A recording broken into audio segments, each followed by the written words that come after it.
You punch yourself out now.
Good evening and welcome to the Butte-Silver Council Commissioners Committee of the Whole meeting, Wednesday, December 14th. Could we have roll call, please? One presiding, 10 present, 1 absent. Thank you. Make sure that the record shows that Commissioner Fortune has been excused tonight. Would you join us in the prayer and pledge with Commissioner Sorge? Thank you, Madam Chair, fellow commissioners. Almighty God, we implore you, look upon us and guide us this night as we make decisions which will greatly affect our community of Butte-Silver Bow. Direct our thoughts, words, and deeds so that we please you and best serve our fellow citizens. Amen. Amen.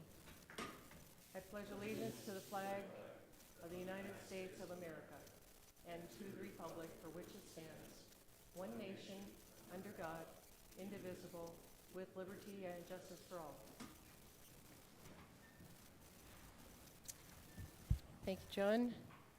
Moving along to our public comment on any items on tonight's agenda. At this time, I would call on anybody to come to the microphone, give us your name and address for the record, if you'd like to speak on anything that is on tonight's agenda. Thank you, sir. Just give us your name and address, please, for the record.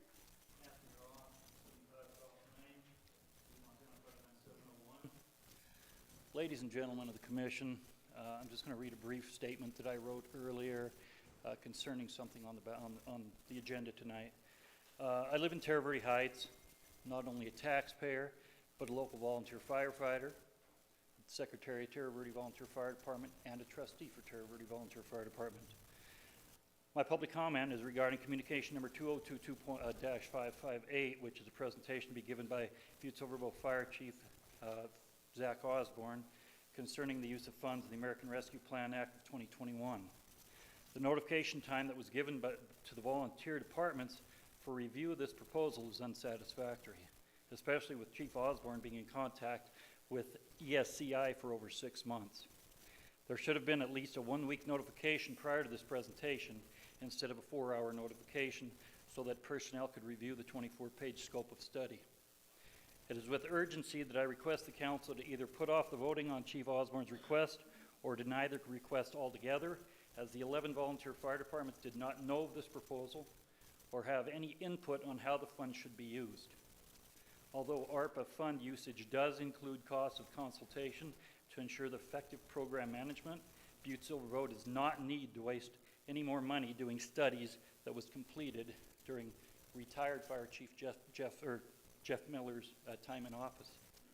I feel it would be best if Butte-Silver used these funds for negative economic impacts for COVID-19 or investments in water, sewer, and broadband infrastructure as Public Law number 117-2 recommends. Thank you. Thank you, sir. Anyone else care to make a comment on anything on tonight's agenda? All right, seeing none. Moving along to the report of the chair. Go ahead. Thank you, sir. Your name and address, please. Jason Willoughby, 2636 Harvard Avenue here in Butte. And this is in regards to communication 2022-568. The scope of work proposed is to develop a long-range master plan for the Butte-Silver Fire Department, which involves a paid fire department and all volunteer fire departments located within Butte-Silver. The scope of work for this project was developed without input from the volunteer fire departments, even though the results could impact their current and future operations and funding. Having reviewed the scope of work for this project, I'd request a trustee from the Racetrack Fire District, as well as a chief of the Racetrack Volunteer Fire Department or his designee be appointed to the Butte-Silver Fire Department project team to represent the interests of the Racetrack Fire Department. Thank you. Thank you. Any other comments tonight on anything on the agenda? All right, going once, going twice. All right, moving on to report of the chair. Just reminding everyone that we do have a council meeting tomorrow night to elect new leaders and our standing committee. We did this 2 years ago. We had it on the 15th of December, and we went ahead, and nobody starts until the first of the year. So unless I hear something different from the county attorney. Apparently this was talked about before I came in tonight, so I'm just curious. Can do that after the meeting. And then also, of course, tomorrow, Friday, we have our Christmas party. I hope everyone's going to come and have some fun, enjoy some good meals and good fellowship. So, section 1, we have bid openings, public hearings, and/or presentations. We'll begin with a public hearing, communication number 2022-555. Karen Burns, Community Development Director, requesting Council Commissioners' concurrence to hold a public hearing on December 14th, 2022, regarding the addition of 2 grants from the Big Sky Trust Fund in the amount of $135,000 to assist BioSqueeze, Inc. purchase of equipment and wage reimbursement, and in the amount of $7,500 to assist Audacitor Consulting, LLC, with wage reimbursement related to job creation. Do we have proof of publication? Madam Chair, there is proof of publication, and it does appear to be in order. Thank you. Director Burns, the floor is yours. Thank you, Chairman Shaw, members of the council. I am Karen Burns, Director of Community Development. This is in relation to 2 grants that we've received through the Montana Department of Commerce for job creation. We did talk last week about those contracts that had gone through with some slight amendments. Or I think it was last week, lost track of time, but it's been recent. And so we do need to amend our budget mid-year to be able to pay these, reimburse these grants out back to the companies after they create the jobs. So there's 2 grants here. One is for BioSqueeze. They will be creating 18 new jobs in our community. And then Audacitor Consulting is 1 new position. And so we need to add these funds to our budget mid-year to be able to reimburse those companies as they create the jobs. I'll answer any questions anyone might have. Are there any questions from council members for Ms. Burns? No? All right. Guess that'll take care of that. Shall we open the public hearing? First, I will ask for any proponents of this project. Come forward, please, and give your name and address for the record. Second call for proponents. Third and final call for proponents. Now I will go to opponents. Are there any opponents to this project? Second call for opponents. Third and final call for opponents. Close the public hearing. Thank you, Karen. Okay, moving along to our presentation, we have 1, Communication 2022-568. Zach Osborne, Butte-Silver Fire Chief, requesting Council Commissioners' concurrence for a presentation on December 14th, 2022, to explain his request for ARPA funds for a major long-term study of the Butte Fire Department. Chief Osborne. Okay, for the record, Zach Osborne, Director of Fire Services. Madam Chair, members of the council, thank you for allowing me to be here tonight. I'm excited to be here presenting to you a proposal to use available ARPA funds to fund a master plan for the Butte-Silver Fire Department. Some of you may be wondering why a master plan and why now? Well, here are some reasons. Am I being efficient in spending Butte citizen tax dollars? How do I keep up with the aging fleet of our fire apparatus and buildings? How can a career department and the many volunteer departments become more unified? How many emergency calls do you think we'll run next year? And can we keep up with the increase? Is our fire prevention able to keep up with the numerous building inspections? What is our compliance with those building inspections? What is our percentage? And are we acting in a safe manner using what we have? And are we providing the best service that we can possibly provide? When I accepted this position of Director of Fire Services, I knew I had a lot of questions. Ones like I just mentioned. Turns out I have 100, maybe thousands of questions just like that. We all have those questions. We just don't have many resources available to find answers to those questions. So why a master plan and why now? Butte-Silver Bow has never done a master plan. It was thought about and it was never completed, never done. It would be nice to have a third party come in to evaluate what we are doing. And it's a long-range, 10 to 15-year plan. This will give our department as a whole a solid roadmap to follow for many years to come.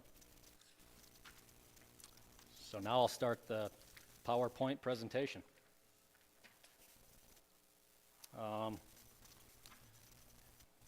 SCI is the company that I have ultimately decided through research to pursue.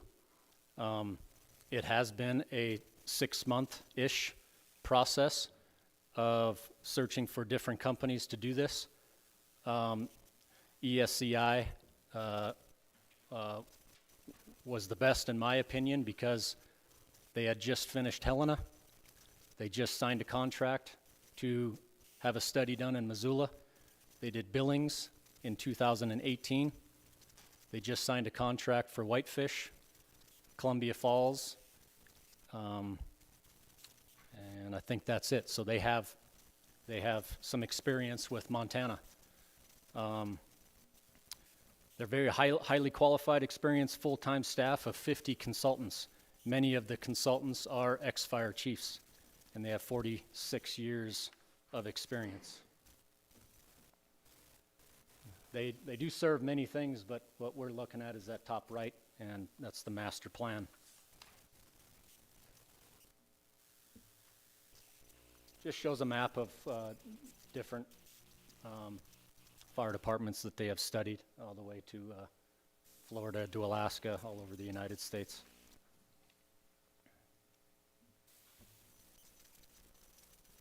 So the Butte Fire Department, as an overview, we're 10 different fire departments, 2 paid, 9 volunteers. Within Butte-Silver Bow, Melrose and Walkerville sit in Butte-Silver Bow, but they're not part of Butte-Silver Bow's fire department in their budget. We have 43 pieces of apparatus. And besides, in 2018, when we were awarded the SAFER grant to hire 4 new personnel, there really hasn't been any significant changes, especially to operations since 1977 when Butte and Silver Bow consolidated. Little comparisons of career departments. Calls per station. We were number 2 from last year. We dropped down to number 3 in the state of calls per station per year. We cover 719 square miles. That's 7.8 times bigger than what Billings covers and 43 times bigger than what Helena covers. So I just want everybody to keep in mind of how large of an area that the Butte Fire Department has to cover. Call volume increase for career. You can see in 2001, we were just below 2,000 calls. And in 2021, we ran 4,282 calls, estimated to run just under 4,600 calls by the end of 2022. That's a 99% increase since 2001. So the plan overview. Like I said at the beginning, it's a long-range master plan, high-level, big-picture process that is a 10 to 15-year plan. To start out, it's creating relationships. They gather info, data, do a lot of on-site observations and interviews. So where are we at now? Where are we at in the future? And how do we get there? Okay, so phase 1 of the project.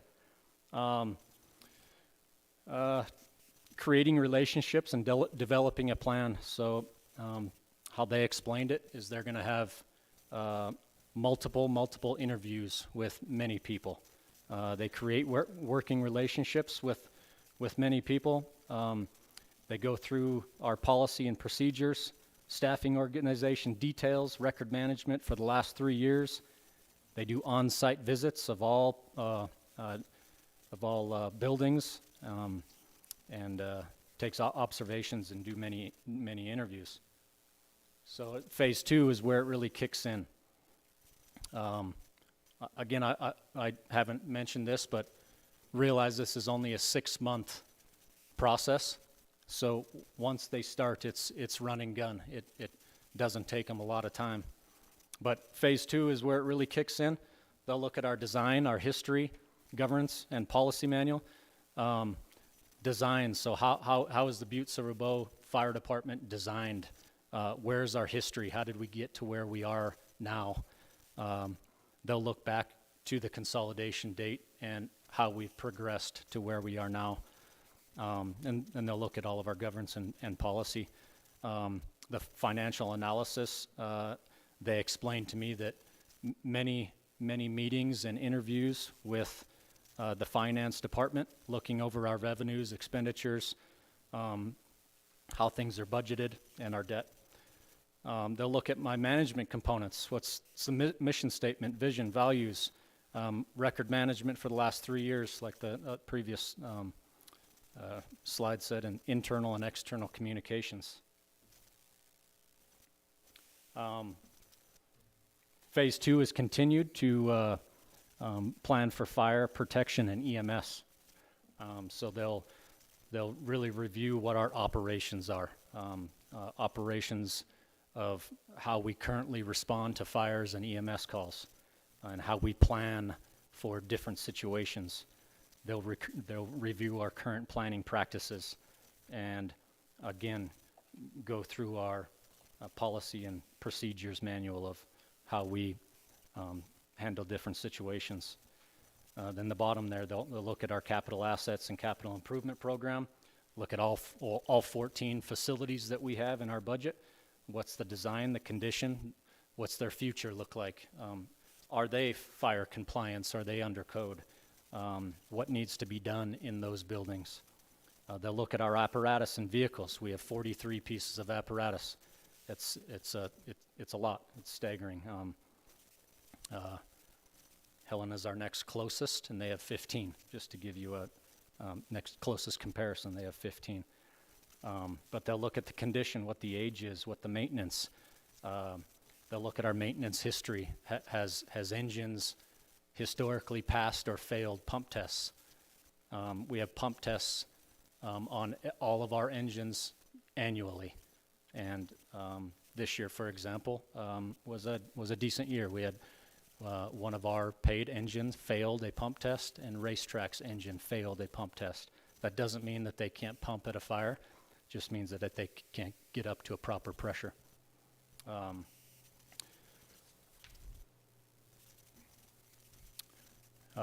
Phase 2 continued. Staffing components. They'll look at the administration and support staff. Right now, our administration is Assistant Chief, Fire Marshal, and myself. I'm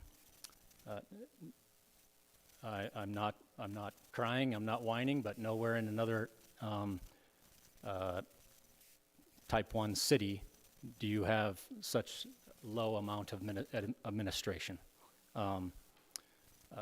Kelly does a lot of stuff that goes unnoticed.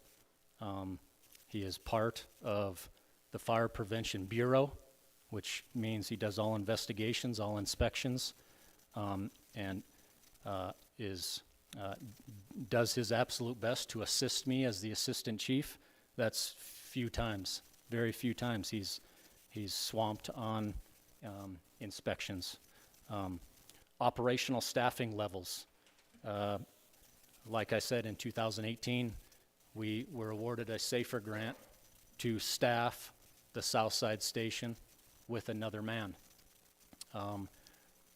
That was wonderful. Appreciate it very much, but it staffed that Southside Station.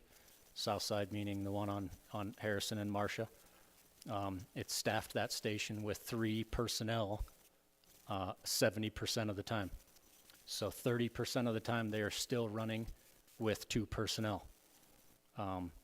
So again, in 2001, when we ran 2,000 calls, we had 2 personnel down there. And we still have 2 personnel now 30% of the time. So they'll look at operation staffing. NFPA standards say you should be staffed 3 to 4 personnel per engine. We have 2. Then they'll look at our responsibilities and activity levels. Down at the bottom, service delivery and performance, service demand. So what's our demand? How many calls are we currently going on, and what are they projecting? If you go by the previous slide of not the previous one, but a couple before of our call history, we're on pace to run 4,600 calls in 2022.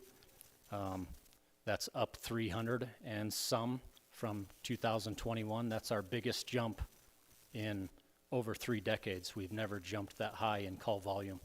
If we jump that high again, we're going to be pressing right there with that 5,000 call volume.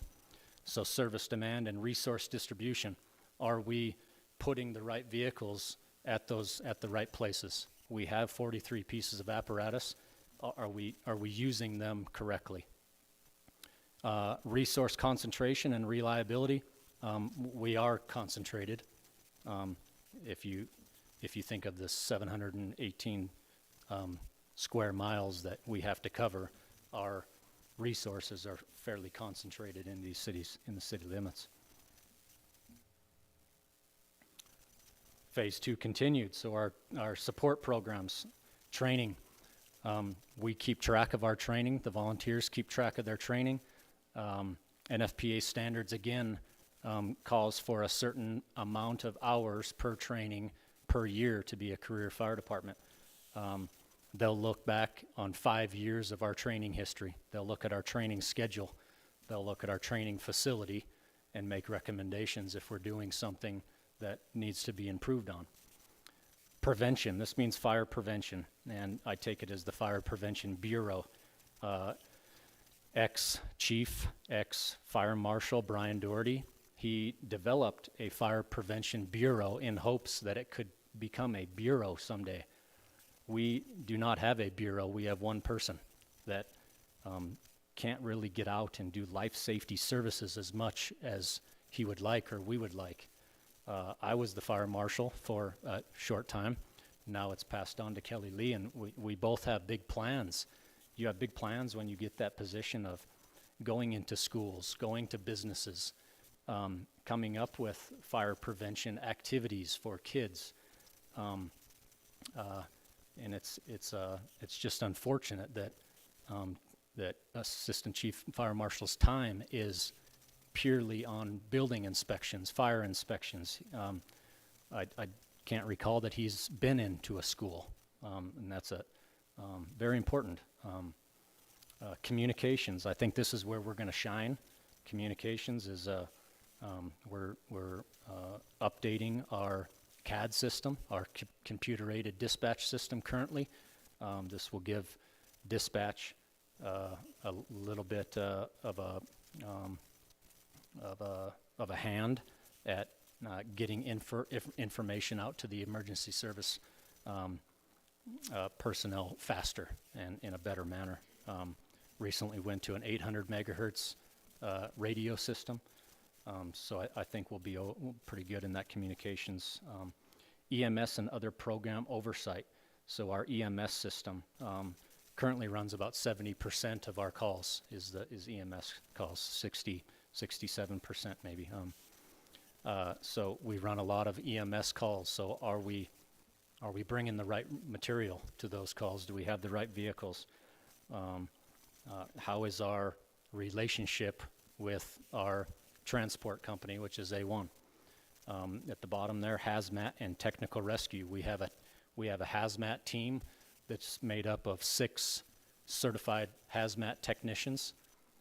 The other operations people on the floor are trained to operations level. Same with technical rescue.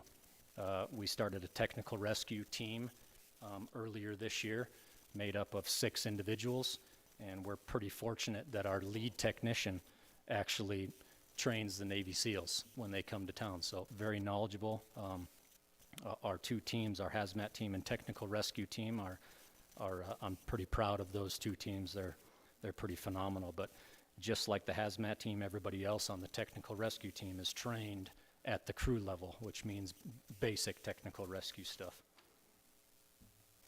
They'll look at population growth and growth projections. They'll work a lot here in this category with the building and planning department, which Mr. Pipinich is excited about.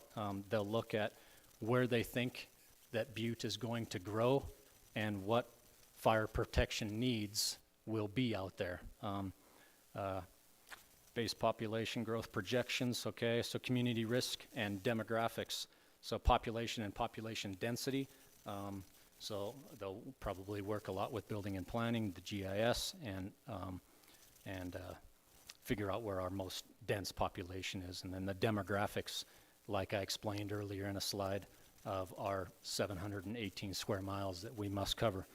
Community land use regulations, other special considerations. Okay, now we're on to, that was phase 3, now we're on to phase 4. Basically, the studies on everything are about finished once we hit phase 4. They'll give short-term strategies, which are strategies that are a little bit easier to implement, things that are that we can do in every department. Change our training schedule, do this for operations. The long-term strategy are deployment, which is our apparatus, and staffing. So long-term strategies, I take it as more expensive. Short-term strategies are something that we can implement and fix right away. And then they'll give us a cost projection of what they think these strategies are. And at the end, phase 5, they'll just develop a report to review. They'll draft reports and edit in a final report for publication. This will be public knowledge.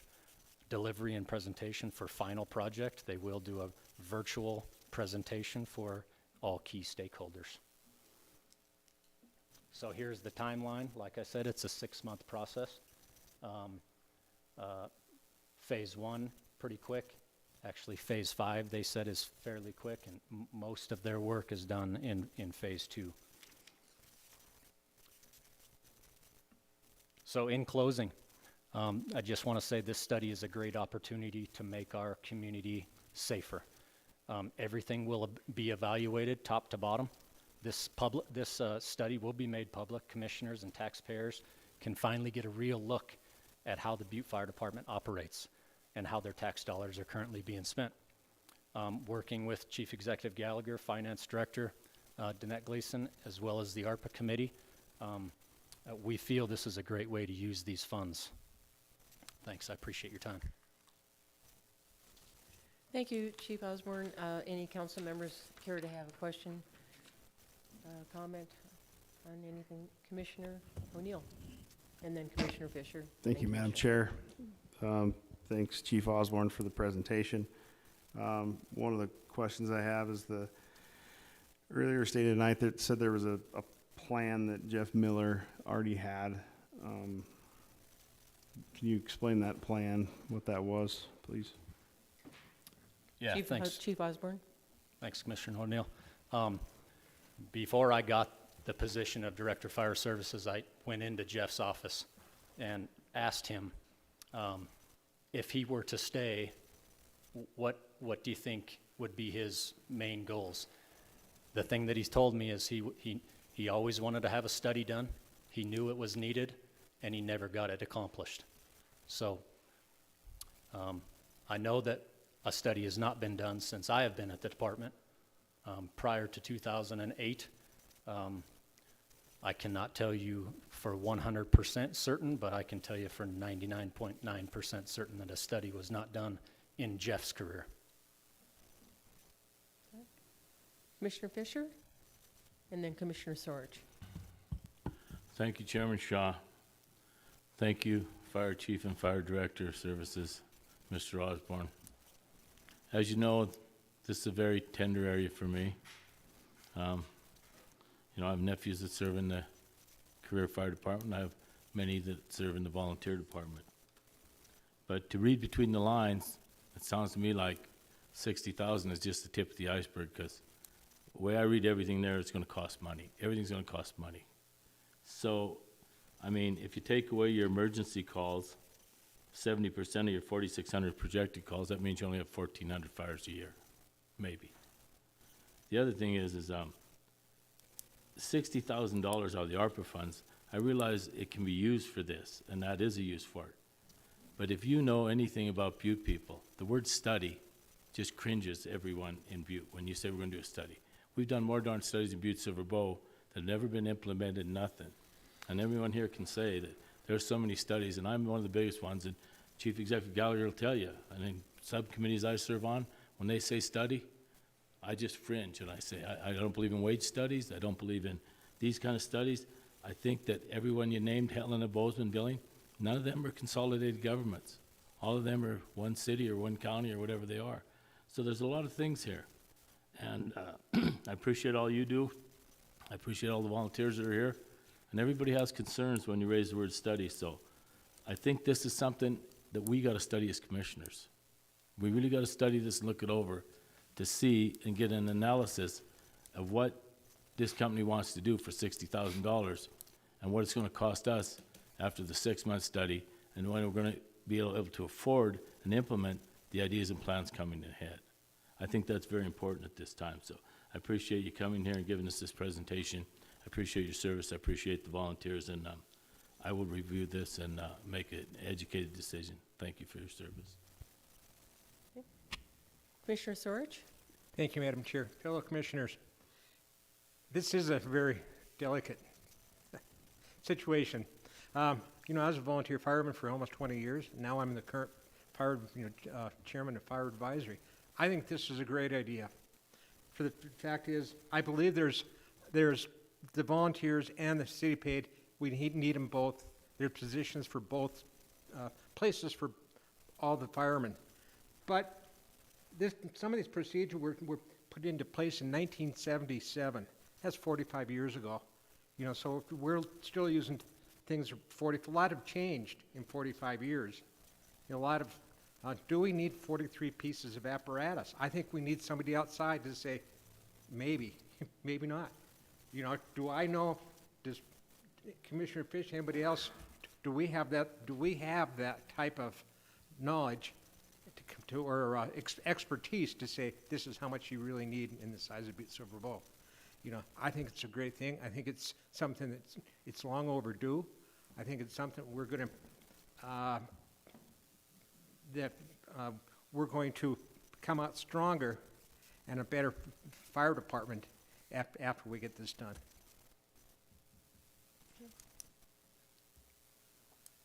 Commissioner Mankins and then Commissioner Callahan.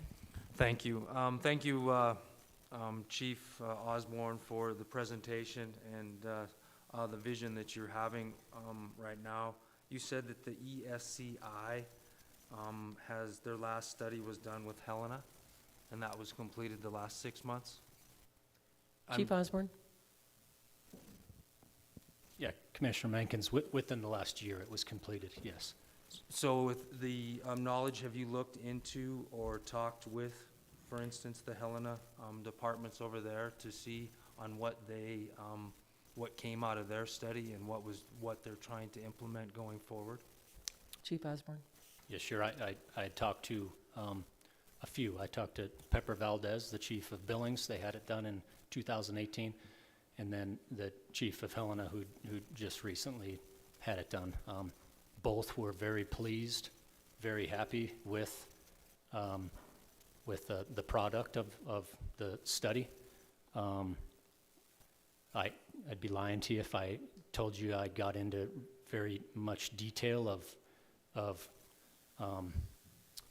what came out of their own study, just because, like Commissioner Fisher said, we are a little bit different. They are a completely paid department, where we are what was supposed to be, in my mind, a combination department that ran about halfway. It stopped at budget. So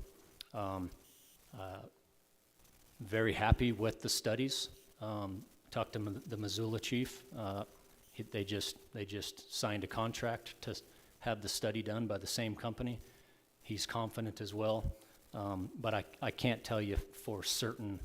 I did not go into details with those chiefs of what came from the study, just that they were very pleased with the roadmap that was laid out for them.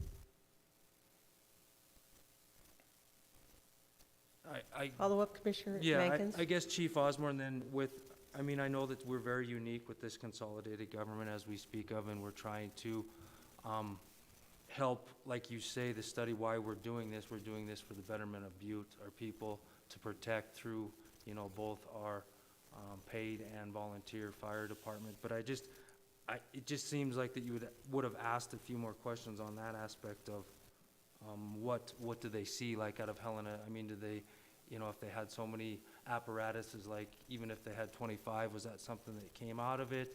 Or were they looking at they needed more positions at different ones? Like that we're so shorthanded at several of our departments, and even through the volunteers, I believe that we're just not getting the volunteers to come out as much anymore. Chief Osborne, would you care to answer? The only detail that I got was 2 of their stations, the only 2 stations in Helena, are on the same side of the railroad tracks. And their training facility is on the property of the airport. They have many recommendations that came out of that study, but the recommendations that he told me was they were recommended to build 1 to 2 stations on the other side of the railroad tracks to keep up with call volume, especially on being on one side of the tracks and the other, and then getting their training facility moved off of the airport property because the airport was basically kicking them out. Sorry, I didn't get as much information there. Follow-up. Follow-up, Commissioner Mankins. So just like vaguely, so just looking at the process, I think that, I think everybody has valid and everybody wants to, support and move forward for the betterment of all of the community members here to protect them. But I do see, like with Commissioner Fisher, on the money aspect, once this comes back to us in 6 months, that we're gonna see that there's going to be issues that are brought up where we're going to need to be better at, where we're deficient in, or we're very proficient in. With those deficiencies, though, that is gonna cost money. So I asked, does that come back to the body with us through budget, or does that come back through something on the lines of a mill levy, or does that make taxes go up? I don't know if this is directly towards Chief Osborne, but I would just like to, where does that come, who does that fall upon to decide on what we're gonna do with that? Madam Chair, Commissioner Mankins, I think Chief Executive Gallagher. Yeah, if I could just speak a little to this. The study, there's mills that are tied to our fire district that we're able to go to, and to the extent we're at, we're pretty much maxed out at where those mills are. So that there may come out suggestions of what that would be. It would come to the body for any recommendation to add staff or anything that would happen with that, or to add more mill, or if we were to expand our district. This study, and I know that I appreciate Commissioner Fisher when he says, studies, he cringes at, and I understand that as well, but funding is a lot of times tied to having an updated study. So when you don't have an updated study, you're not allowed to apply for grant funding. We're going through many studies that is the case. And that's the case on this, as there's a lot of infrastructure money, there's money tied to ARPA, there's things that are there that are tied that you have to have an updated plan. I want to assure the public here that this is to look at the fire services as a whole, not to eliminate volunteer fire services. I think there's a pulse that's what this is about, and it's more to evaluate what we have and how we have that coverage and how that connectivity can come about.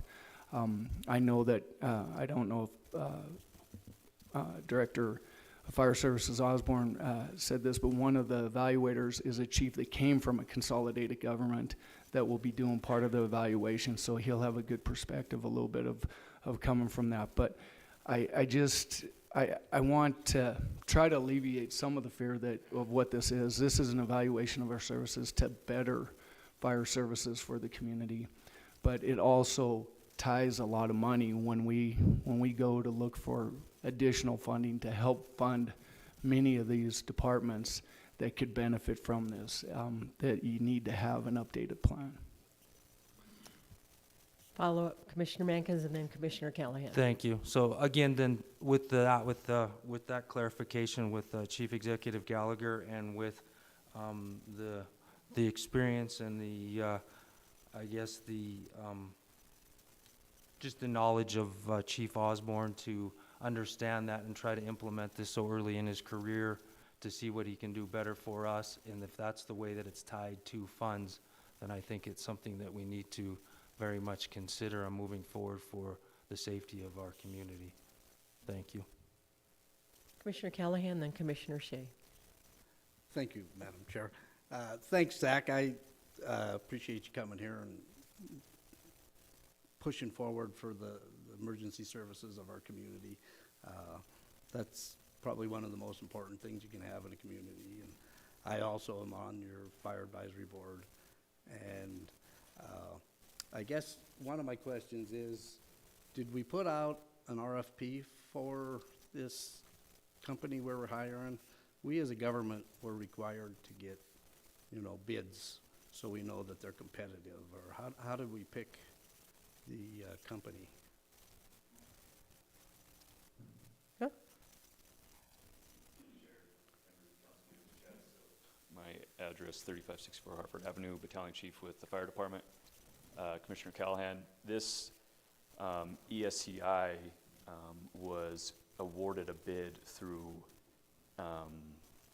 npp.gov, which is a GPO, group purchasing organization, which I'm sure a lot of you guys are aware of that, but they go out, they have a list of requirements from different businesses that they would like to have bidded on. And in one of the slides where Chief Osborne said, the master plan study was at the top right, and it listed all of those different options that the company would have to provide. This npp.gov selected from hundreds of different businesses, and ESCI was awarded based off of the quality of work and the pricing. And that is one of the reasons that npp.gov selected ESCI, was because they were going to be able to provide this kind of work plus a lot of other work for a certain amount of money. And that is how we came to the conclusion that ESCI would benefit us, because that bid process actually went out nationally, and npp.gov, as the group purchasing organization, decided on that. They essentially already did the bidding for us, and then other businesses, other municipalities can go to their website, to their organization, and contract through ESCI that is supposed to save, thousands, hundreds of thousands of dollars, where municipality and businesses want the same thing. They bring a company in and they just turn these over and over, which makes it cheaper for, in our instance, the city of Butte-Silver. So I hope that answers part of your question. Sure. Follow-up, Commissioner Callahan. I guess one more question I would have is, obviously we want to improve everywhere we can and everything like that, but we also have a charter to go by. So how much gray area do we have that we can change things when the charter, we're set by law, by the charter, on how we do things? Have we taken some time to look at that before we spend this kind of money? Or, you know, if they go in and say, well, this is what we recommend, and our charter says, well, this is how it's supposed to be done, did we spend a bunch of money? That's something we can't do. Is it going to be money well spent? We all know there's lots of issues. We don't have to have a company come in here and tell us there's things we need to fix. You know, we can fix things without having to spend a bunch of money. If we do spend the money and they come in and give us this overview, do we spend the money and then the charter says this is how it has to be? We have to stick to this. Chief Osborne. Commissioner Callahan, you know, the recommendations that the study provides us does not make us obligated or forces us to implement those recommendations.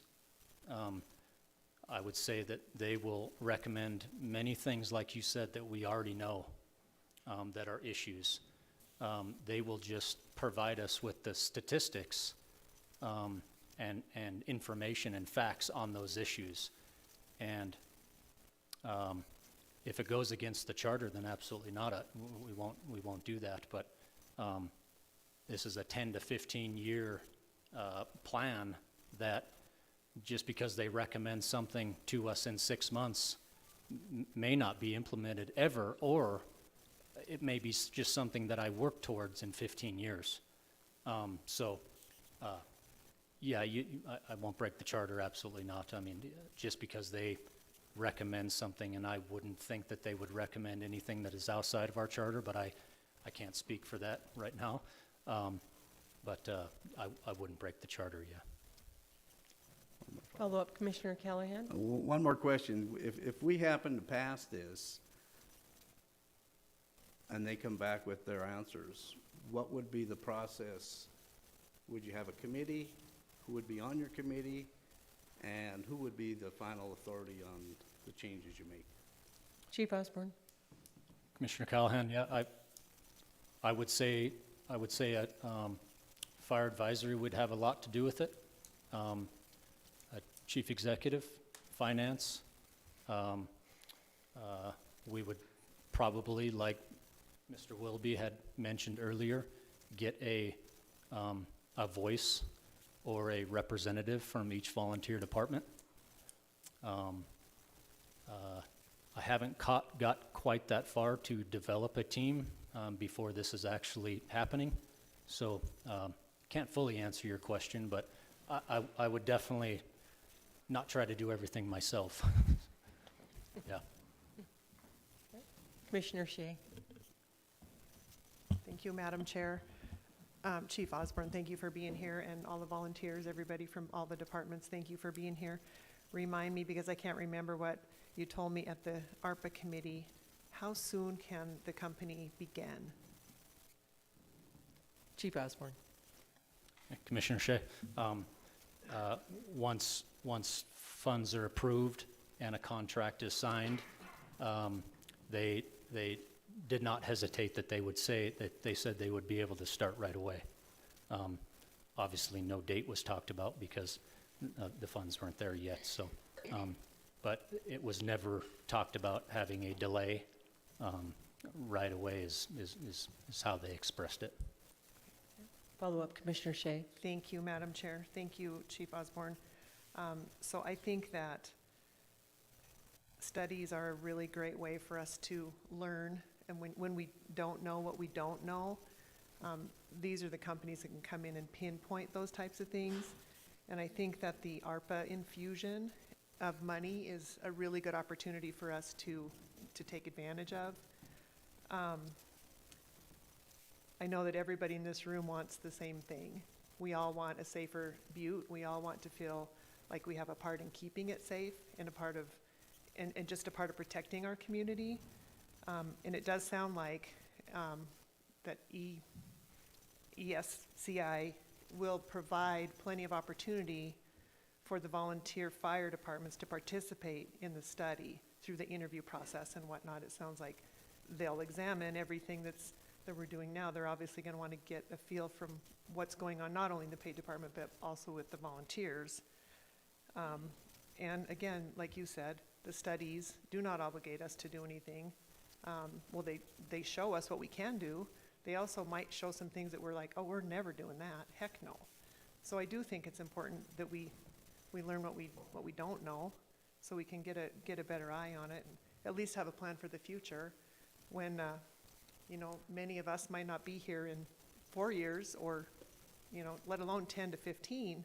It's nice to have a roadmap and have some succession there and have, you know, some institutional knowledge to go forward. So I support the purchase of the study, and I really want to advocate for all of the stakeholders to be involved in it. Okay. Chief Executive Gallagher. Thank you, Madam Chair. I just kind of wanted to expand on exactly what Commissioner Shea was saying here. It will be our expectation that all of the volunteer fire departments participate in this, that they have a say and a stake in what happens here, because it's vital that there is, you know, I think part of it is bridge building and understanding of where everybody is at to be able to participate in this. And it would be an expectation of this study, this ESCI, to come in, that they would be allowing participation from all of the volunteer fire departments. And so I from my office would be guiding Director Osborne to make sure that participation happened. Commissioner Fisher? Thank you, Chairman Shaw. I guess in closing, this is just a presentation tonight. There's a process and procedure that follows. And the process and procedure, the way I understand it, correct me if I'm wrong, is there will be an item put on the agenda, the council will discuss it, and the chairman, whether it be the current chairman, who does a great job, Ms. Shaw, can refer that to a subcommittee like Budget and Finance, or they can go to the full council for a vote, and that will happen.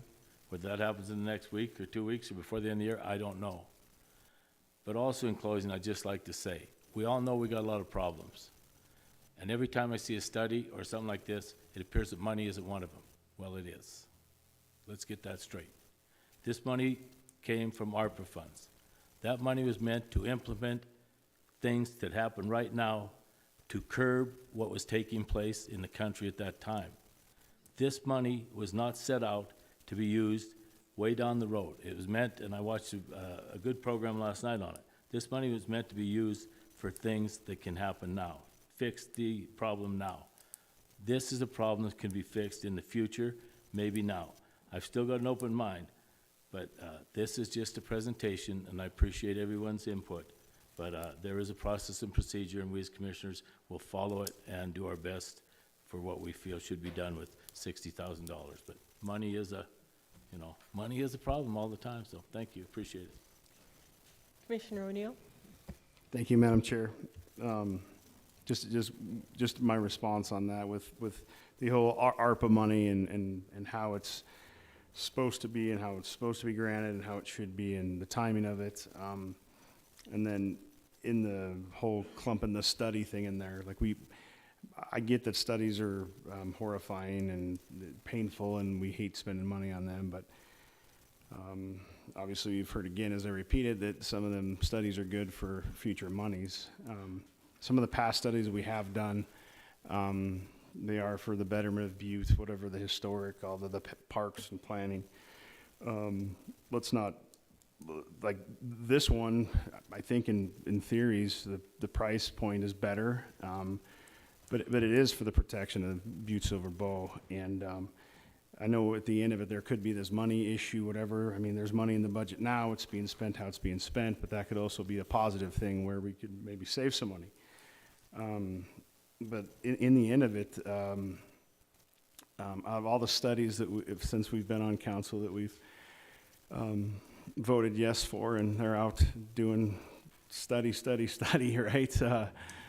This one's more important in my opinion than them ones. Not that I'm discounting any of the other ones, please note that, but at least this one could maybe bring the volunteers and all of it in the betterment of it. And hey, a third party doing that, like there is issues, if there is, whatever that is, what better way to have somebody in, professional people that are all firemen, all yada yada, that are highly recommended to come in and do this. It's if anything, you know, it's said like the Uptown Master Plan. We got some guys from Colorado up here doing it, and again, this is no disrespect on anyone. This one here excites me more. We have 43-year people that are coming to do this that all know that this is their background, this is what they do. So I highly support it, and thanks for letting me talk.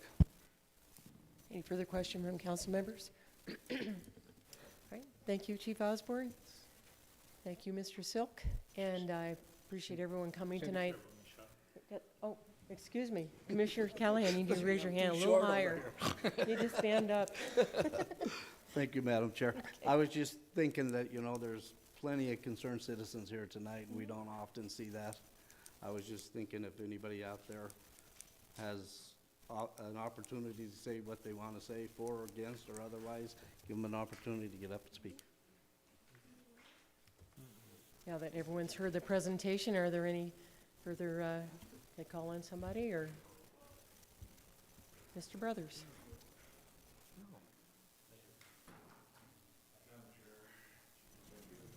Turn your microphone on. Name and address for the record. Jerry Brothers, 2315 Center Drive here in Butte. I'm sorry I wasn't ready to speak tonight. There are a couple of points that I really would like to bring out. First of all, this was not brought to the advisory committee at all. The chief said that you've been working on it for 6 months. We've had plenty of meetings that this could have been brought up so that the volunteers could have had some input in it. One of the biggest things here that we've really got to look at is the trustees of the volunteers run the departments. The state, all the volunteers are run by the state, not county rules. And then we have the charter on top of that. We have a major problem that I feel that we kind of got the short stick on, and that's the radios that everybody talks about. They are not working, period. I have 2 handheld radios in my department out of 17 guys. It's not working. We were not given any chance to get more. We have the money in the TIFIT money to fully outfit the fire departments like they were, and Chief Osborne's statement was, it's my way or the highway. I make the decisions. I don't care what happened before, what any other chief said. I just really do not want you guys to vote on this until we can give you some input. There is approximately 140 volunteers. I really would like you to have let us have some input on it. I'm sorry I wasn't ready for this. I'd also like to see what the chief has done to promote volunteerism. Every time I go to an advisory meeting, well, the volunteers, they're not showing up, they're not around, they're not anything. What has he been doing to bring more volunteers in? What has been done to make the volunteers better? I came to a meeting at the 911 committee. I was told at that committee, do not bring up saving money for the fire departments. I really want to have a voice in this, and so do the other fire departments. Tonight I've got, I believe, 6 volunteer fire departments represented here. Please give us a chance. Okay. Thank you. Thank you, Jerry. Anybody else care to speak on behalf of their departments, or just now's a chance to do that? All right. Well, again, thank you. Oh, That's okay. Madam Chair, Assistant Chief. members of the council, Phil. I'll be very brief. I've been in this process as well with the chief as he's let me. One of the things I want to bring up, the fire advisory was not made aware of this. One of the reasons Chief Osborne did have surgery and we weren't meeting for a couple months. So before bringing up a lot of things, and I understand the 6 months that I hear in the back, but this has been brought up in other fire advisory meetings and has been shut down before, even the thought of it. So this has been brought up. I've been on the fire advisory for about 10 years now.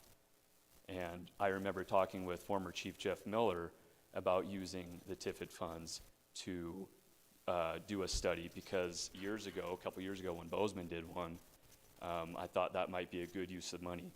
And when that was brought up in fire advisory, it went absolutely nowhere. So to say that communication has been zero or nil is false. Maybe in the recent months, it hasn't been brought up because it wasn't going to go anywhere in fire advisory. And that is why the legwork was done behind the scenes and was going to be brought up in the January meeting at the fire advisory. A lot of this was going to be brought up and has been come to more light because of the situation with the ARPA committee that put it out into the paper and to broadcast it a little bit sooner than to allow Chief Osborne, after getting out of surgery, to let everyone know. So I want to make that very clear that nothing was trying to be hidden at this time. I also think that it's very important to realize that if this company comes in, they're going to make a lot of recommendations on how to go about changing things if we want to change them.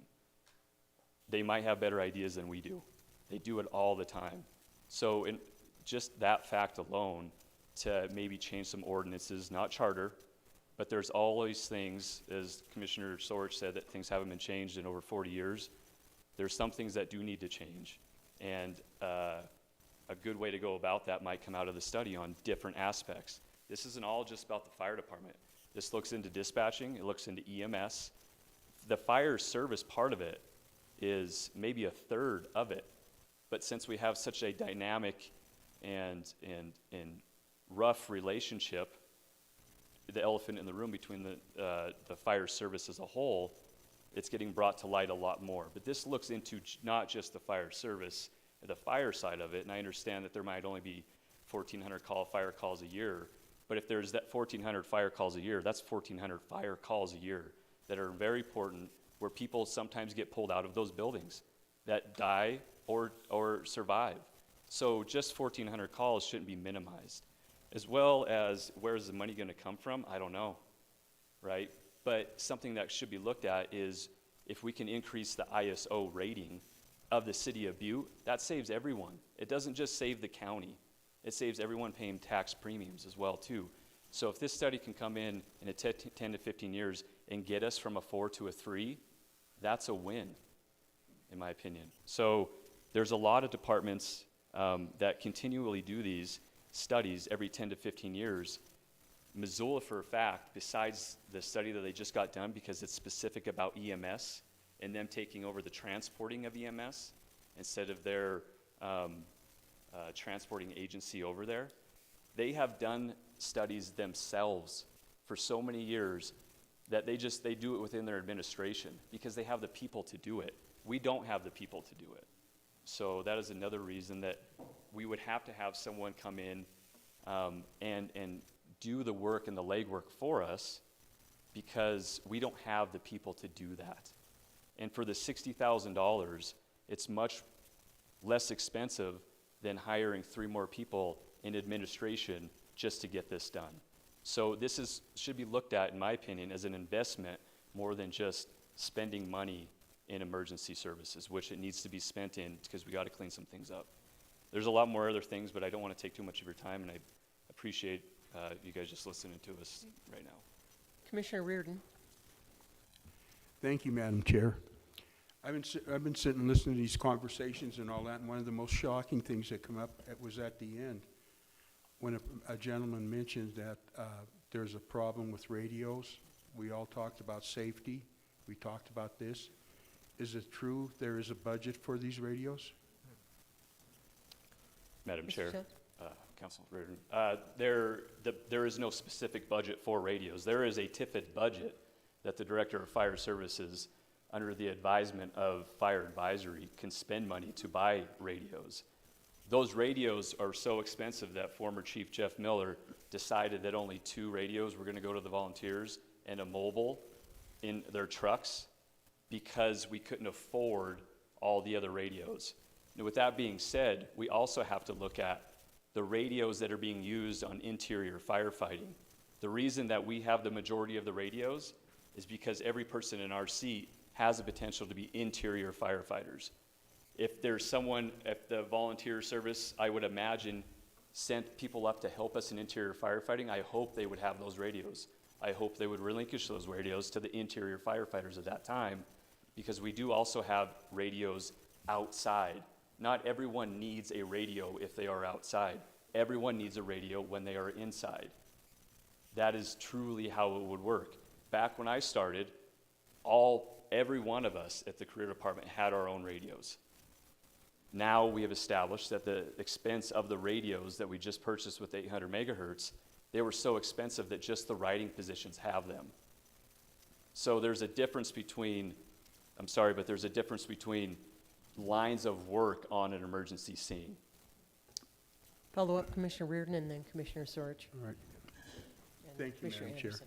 I'm not involved in the costing and anything like that, but it seems like there's some concern with the volunteers and the major fire department.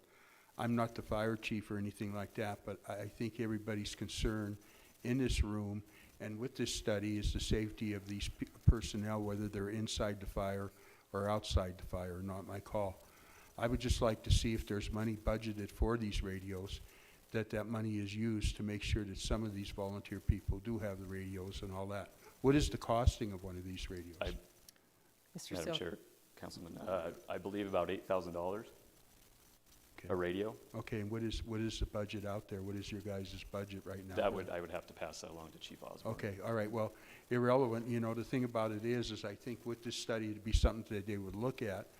But I mean, in listening to this presentation, they're real good, and then I'll shut up, is that basically we have a lot of things going with this presentation. We have locations, we have personnel. We're short down on Harrison Avenue, backed up by the volunteers. But I mean, we want to make sure that everybody's equipped. I get you guys being the main charge and all that stuff, but if there's going to be any safety issues, which I'm sure the chief has addressed and you guys have, but we'd like to see the people make sure that they have the proper equipment to do what they want. Thank you. Commissioner Sorge. Thank you, Madam Chair, and I'm not going to beat this horse much longer. It's about dead. What I'm really hoping the study will do, I'm really hoping that it's going to open up the eyes of everybody and say, we got to change. You're either going forward or you're going backwards. There's no standing still. We're using a charter of using a lot of this from 1977 for the Silver Bowl in the Silver Bowl charter. It's some of it we got to follow. It takes a vote of the people to change it. But what it's going to do, I'm really hoping, it's going to open the eyes and say, we can change we can study some of this, and if we can make the changes as a council, we can make changes to ordinances. Not necessarily on firefighting technique, but there's ordinances there, it does have to change. That from the 1977, and this is going to show where their changes are needed and how we're going to have the power to do it. Commissioner Anderson. Thank you very much, Madam Chair. Just a real quick question. I'm sure that Mr. Osborne, that you already answered this, and either one of you could answer it. But if we do move forward with the study, and I believe it would probably be a good idea, the people conducting the study would be talking to both the paid and the volunteer fire departments and the head of those, and they will be going over all of these issues that we have discussed tonight, correct? Madam Chair, Commissioner Anderson, yes, that's affirmative. They will be contacting the volunteers themselves. I don't know if they'll be contacting the trustee board members. Hopefully they do, so we can get a very well-rounded idea of what's going on, and they can understand what goes on within the city. But one of the ways that I have seen this study done from this company is they actually had public input on SurveyMonkey on different things about what they would want from their fire department. So this isn't, even though Butte-Silver Bow owns this study, there could be a way, and I'm not saying that we are getting the same one with the same potential to have that survey done, but all these different things can be looked into. And it's something that is good just for the overall development of where to spend money in the future and how to gain money for it as well. And a quick follow-up to that. Commissioner Anderson? Thank you. When we do enter into an agreement, if this does pass and we enter into an agreement, we could have those parameters set. What we do want to talk about, that we do want the volunteer fire department talked to, we do want the fire advisory talked to, we do want some public input. That's something that I believe should be fairly easy to implement when we do sign a contract, if we do with that. Yeah. Madam Chair, Mr. Commissioner Sell? Anderson, yes, that's affirmative. I would imagine the scope of work on specifically of Butte-Silver Bow, that the Director of Fire Services or Mr. Gallagher would not go forward unless they approved exactly what we did want coming out of this study. And I did ask them about if other departments, other volunteer departments wanting to be a part of this and how we could go about, political change or just to break down those barriers. And they said one of their things that they do is make recommendations to help those things go through so we can all work together better. So it's not one-sided at all, and I imagine you all will be able to pick how you want this study done, and we'll make sure that it's done that way if we're lucky enough. Thank you very much. I appreciate hearing that, because listening to the volunteers and yourself and knowing a few of the other paid officials and talking previously to Mr. Miller before he retired, there has seemed in my tenure on council to be an awful lot of animosity between the paid and the volunteers.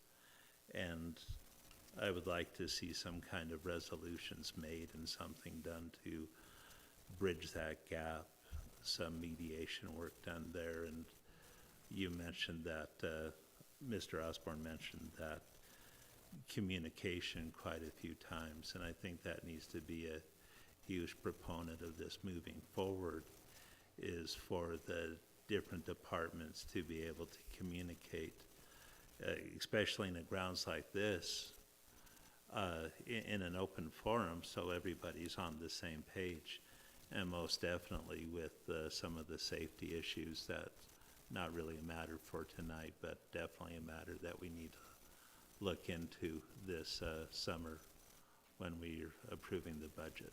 So thank you very much. Thank you. Commissioner Fisher?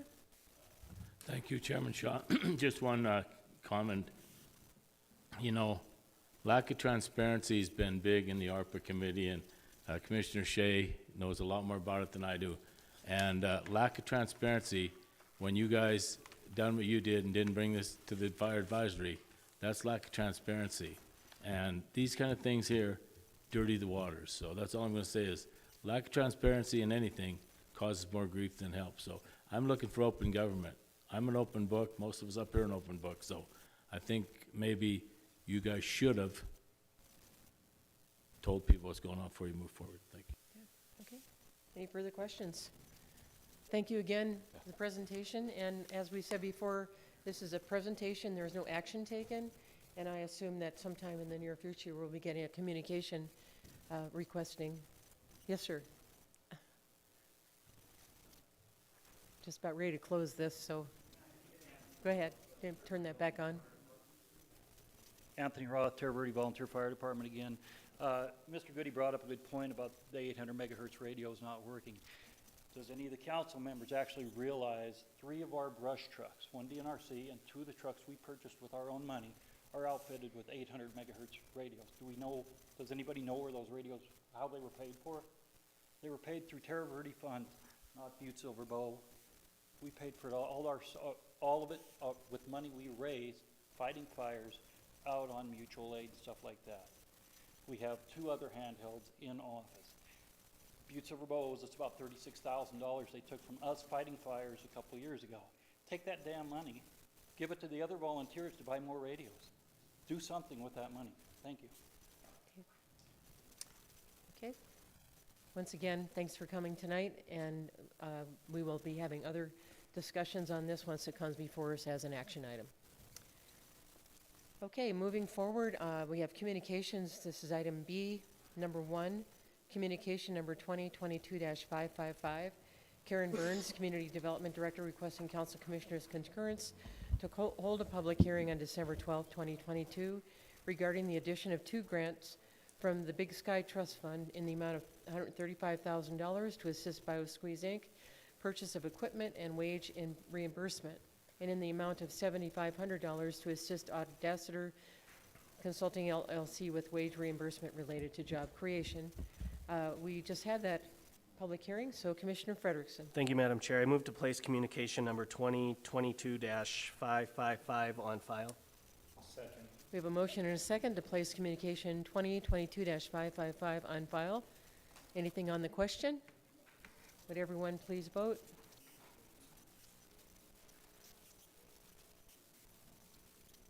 Commissioner Fisher? Is your battery dead? Yay? Okay.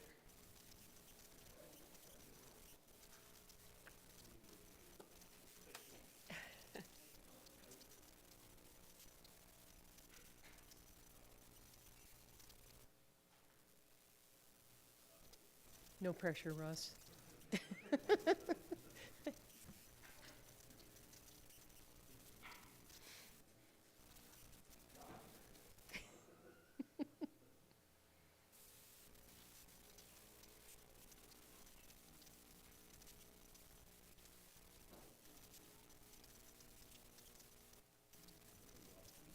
There we go.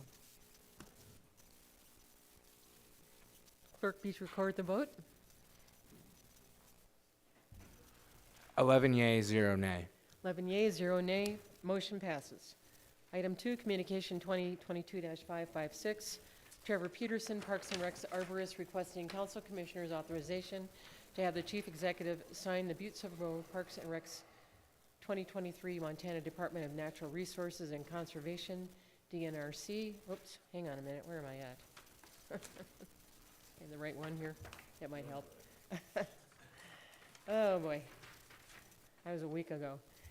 Same thing, Trevor Peterson, Parks and Recs arborist, for have the chief executive sign a grant agreement, and I understand that we are waiting for that until the end of, probably the end of the year. We'll hopefully have something before us to approve, so we will hold that in advance.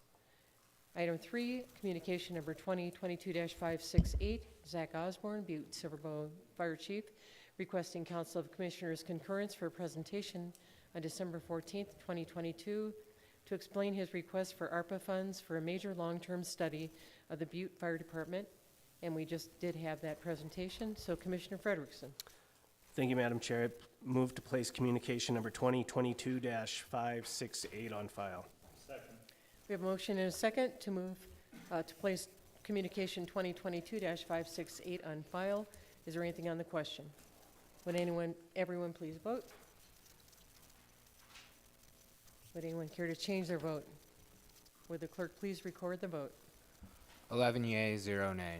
Motion passes. Item 4 is communication number 2022-569. Mark Neary, Public Works Director, requesting Council of Commissioners' concurrence to schedule a bid opening for December 21st, 2022 for a bucket truck for traffic control in the Roads Division. We will hold that in advance until next scheduled meeting, December 21st. Item 5 is communication 2022-570. Mark Neary, Public Works Director, requesting Council of Commissioners' concurrence to schedule a bid opening for December 21st, 2022 for a camera truck for the Metro Maintenance Division. We will also hold that in advance until the 21st. And item 6, Communication 2022-571, Karen Malakny, Butte-Silver Health Officer, requesting Council of Commissioners concurrence to schedule a public hearing for December 21st for the purpose of amending the fiscal year 22-23 budget to allow for increased expenditures of unanticipated revenue resulting from an amendment to the immunization grant, and we will hold that public hearing on December 21st. So at this time, I would call on any comment, public comment on any matter that is not on tonight's agenda. If there's anything anyone would like to speak about that's not on tonight's agenda, now's your chance. Okay, I don't see anybody jumping up. Anything else to come before us? Okay, I would call for an adjournment. Motion to adjourn. Second. We have a motion to adjourn in a second. Would everyone please say yay or nay? Okay, thank you. I don't know. Eileen?